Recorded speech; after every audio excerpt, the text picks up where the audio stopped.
Hey guys, Fox here, and today we're going to be doing the finale for this mini-series of finding out who the biggest draft bust was in the original USFL.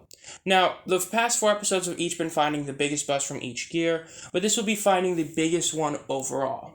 Now, to head straight into the rules, the 3 rules are the players must have been the biggest bust in a draft, whether that be 83, 4, 5, or 6, doesn't matter. And the second rule, it's based on all their professional football career. If they played in any other leagues besides the NFL or USFL, it will count, though.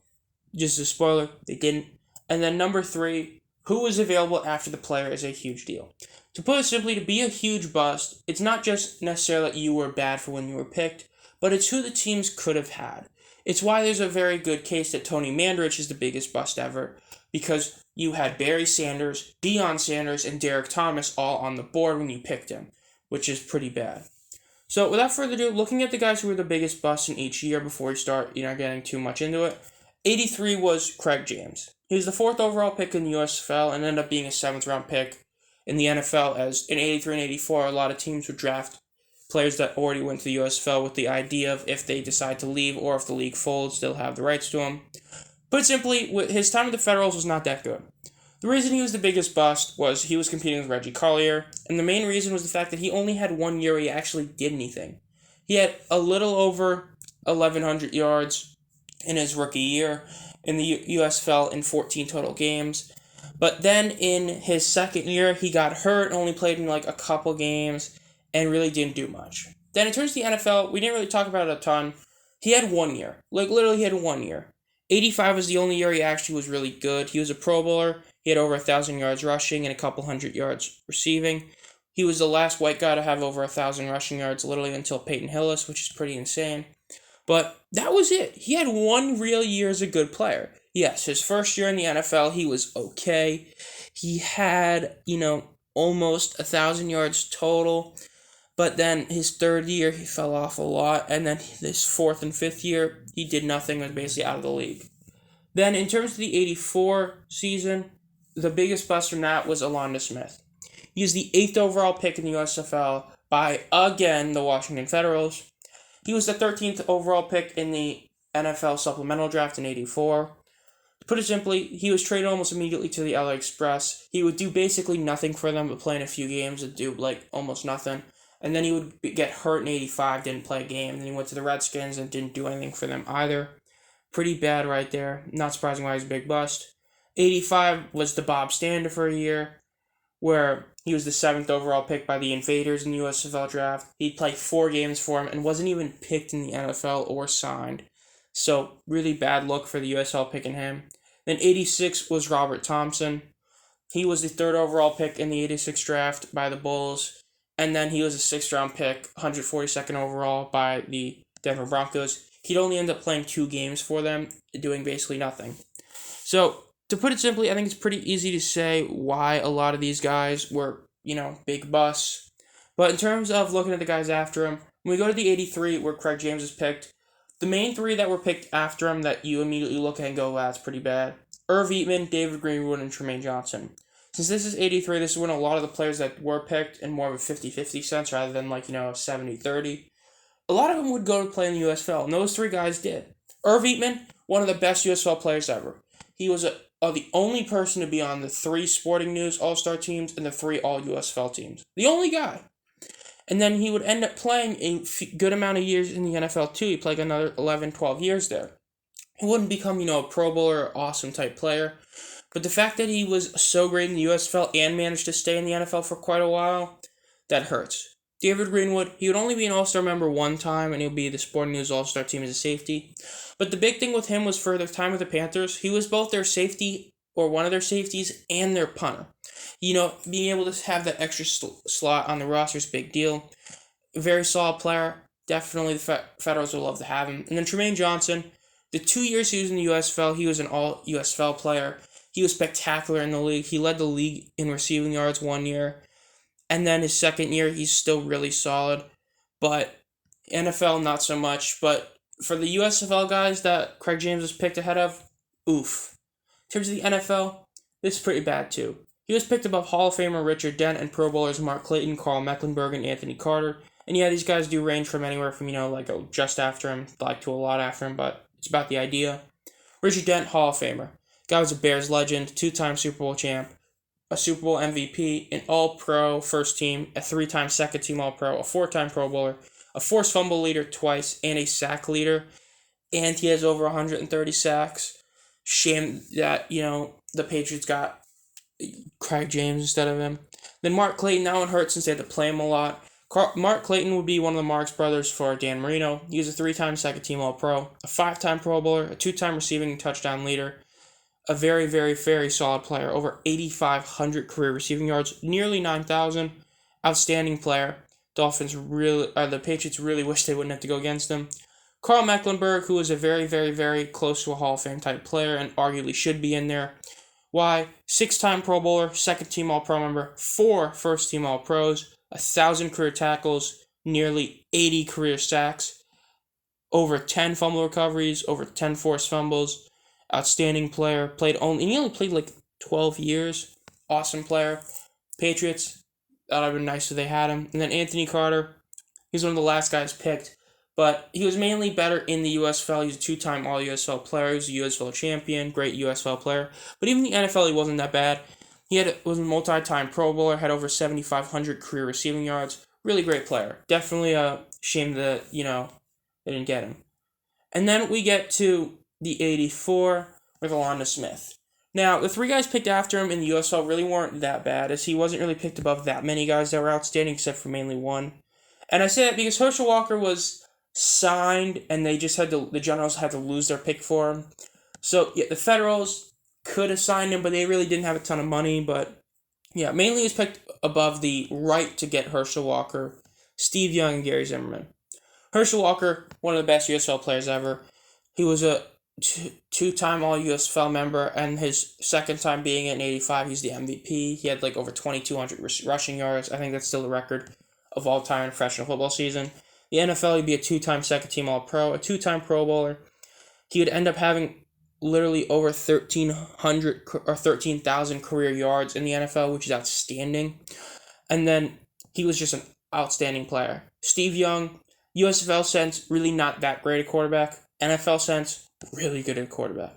And the thing is, it's not even like he really played that much. His first couple years at Tampa, he was stuck on a really bad team, did play, team sucked, he sucked. Then when he got his final, actual starting chances in early 90s, he went off. 3-time Super Bowl champ, though. He only really won, 1 or 2 of them.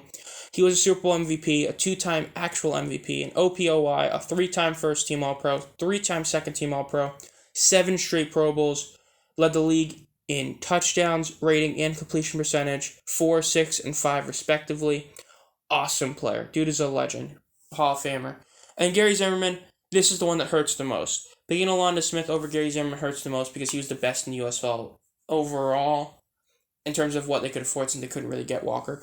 Gary Zimmerman, though, he was a 2-time All-USFL player. He's one of the best USFL players we've seen. And in the NFL, he'll be a 2-time All-Decade Team member, a 7-time Pro Bowler, a second-team and first-team All-Pro 3 times respectively, and a Super Bowl champ.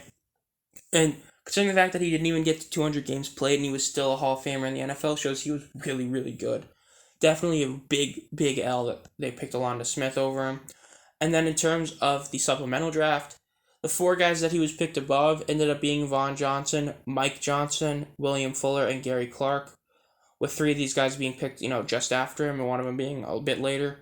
Put simply, Vaughn Johnson was part of the Dome Patrol, which is one of the most legendary, or as NFL Films viewed it, the best linebacking group of all time, along with Ricky Jackson, Sam Mills, and Pat Swilling. Vaughn Johnson, he played a couple years in the USFL, but really his NFL, he was a second-team All-Pro, a 4 straight Pro Bowler, and as I said, part of that Dome Patrol team. Mike Johnson, he wouldn't be the best ever, but he was a linebacker that was an All-Pro member and a 2-time Pro Bowler. Still a very solid type player. William Fuller, that one hurt. William Fuller was a over 100 sack type guy. He was an All-USFL member in the USFL as well, just as an FYI. He's a 4-time Pro Bowler and a second-team All-Pro once. A very, very solid, underrated player. Then Gary Clark, the dude, all he ended up doing was being a very legendary Washington Redskin player, one of the best ever. 4 Pro Bowls, 2 second team, a first team, a 2-time champ, over 10,000 yards. Definitely a shame that the team picked Alana Smith over him. The Vikings really messed that one up. And then we get to 85, the Bob Standifer year. The Renegades actually made a couple good picks now that they were the Renegades to the Federals. Too bad these guys didn't go to the USFL, but Lomas Brown and Andre Reed are both very outstanding players. Lomas Brown is a borderline Hall of Famer. He was a 7 straight Pro Bowler, a 4-time second-team All-Pro, a first-team All-Pro, a Super Bowl champ, and an All-Rookie team guy. Started 250 games, played like 18 years. Outstanding career. Andre Reed, lower end of Hall of Famers, but a Hall of Famer nonetheless. The guy was a 2-time second-team All-Pro, a 7 straight Pro Bowler, and at over 1,300 receiving yards. So, pretty good, I would say. And then, in terms of the 85 draft, as I said, he wasn't actually picked by anyone, so for his sake, he didn't have any NFL team ways to pick on him. Now, for Robert Thompson, 86, the USFL, it wasn't horrid. The USFL guys that were picked after him were Jim Everett, Ernest Givens, and John Taylor. These guys weren't the worst. Jim Everett was a Pro Bowler, a 2-time touchdown leader, passing, and an All-Rookie team member, over 3,400 career passing yards. He wasn't great, but he was still a very solid above-average quarterback. Ernest Givens was an 8,000-yard receiver type guy, a 2-time Pro Bowler, a second-team All-Pro. And then John Taylor was a legendary 49er, 3-time champ, a second-team All-Pro, 2-time Pro Bowler, and an All-Decade team member. So, not the worst guys after him, but still pretty bad. But then in the NFL sense, again, Mark Rippon, Ray Brown, and Seth Joyner were picked after him. Not horrible. So, Mark Rippon, 2-time champ, a Super Bowl MVP, a second-team All-Pro, 2-time Pro Bowler. Overall, I think he was definitely better than Bobby Hebert was in the NFL. Pretty close, though, but Mark Rippon did end up leading a team to Super Bowls as he won one of those rings as a starter. Ray Brown was an offensive lineman who was a Pro Bowler, second-team All-Pro, and started over 200 games. Very solid, dependable type of lineman. And Seth Joyner was a Super Bowl champ, 2-time first team, 2-time second team All-Pro, a 3-time Pro Bowler, an All-Rookie team member, a legendary Eagle, and he played a few years with other teams. Another very solid player. So those are all the guys that were picked after the biggest bust. So now comes the question of who is the biggest bust. To put it simply, it's definitely one of those where it's a hard question to ask in an overall sense, as really only Craig James would have a real career. So do you automatically just say that because he's the only one that had a real career that he should just, be given the pass, despite the fact that he was picked above a lot of guys who are better than him? It's tough. But I feel like for the sole fact that he actually did have really 2 years, because I'll count his rookie season in USFL as a decent year, and I would argue his first season in the NFL was a decent year too. But he did have one legit Pro Bowl season. He was still a Pro Bowler, yes. Is it a huge L that guys like Richard Dent and Mark Clayton and Carl Mecklenburg were picked after him? Oh yeah. But the fact is, he still did produce at least a year where he was good. So he is not the biggest bust ever.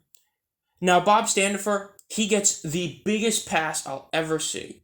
The sole fact that an NFL team did not waste a pick on him is why I'm saying that he is not the biggest bust.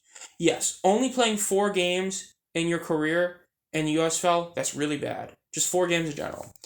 But he was only a bust in the USFL because the NFL players didn't even pick him. There wasn't anyone to be after him. And like I said, there really wasn't that many guys that impacted the USFL in that 1 year.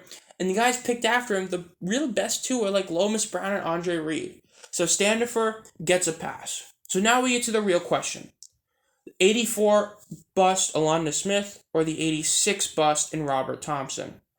This is tough. Now, yes, Alana Smith did play 2 pretty much full years in the USFL versus Robert Thompson, who played like a year for 2 games in the NFL. And this is where it comes down to the question of how big an impact do the guys picked after you have. When you look at Alana Smith, the big one in the USFL is Gary Zimmerman, because Herschel Walker is if you want to consider it. But the fact that Gary Zimmerman was on the board, and yes, it was later, but the fact is that the LA Express, even though they did get him, so it's debatable there too. It's just, and that's the thing. It's just the fact that he ended up going to the LA Express, but they still got the best guy available. It's just that they didn't have to trade for him and stuff like that. It's just one of those things. And then in the NFL thing, though, 4 guys are picked after you were really good. But then you look at the 86 year, and you just see that, Thompson was picked above three guys who weren't really the best: Jim Everett, Ernest Gibbons, and John Taylor. Then the NFL, he's picked above Mark Rippon, Ray Brown, Seth Joyner. Again, not the best ever. So it really is tough between those two. Exactly what are you going to consider being the big bust in them? It's hard. But the way I view it is that when you look at these two players and you look at their career, one of them actually did get to play multiple games, multiple years, but the other one only played a couple. The fact is, Robert Thompson may not have been picked above Hall of Famers like the way that Alana Smith was, but he still picked above multiple Pro Bowlers in both drafts. He was picked above 3 legit Pro Bowlers in the USFL draft, and then the NFL draft, he's picked above 3 as well. So for that, I'm going to say that Robert Thompson from the last USFL draft in 1986 is the biggest bust in the history of the USFL. Thank you for watching. This has been ZomFox. If you enjoyed this content and want to be notified as soon as I upload any videos, make sure to subscribe and hit the bell, and as always, have a great night.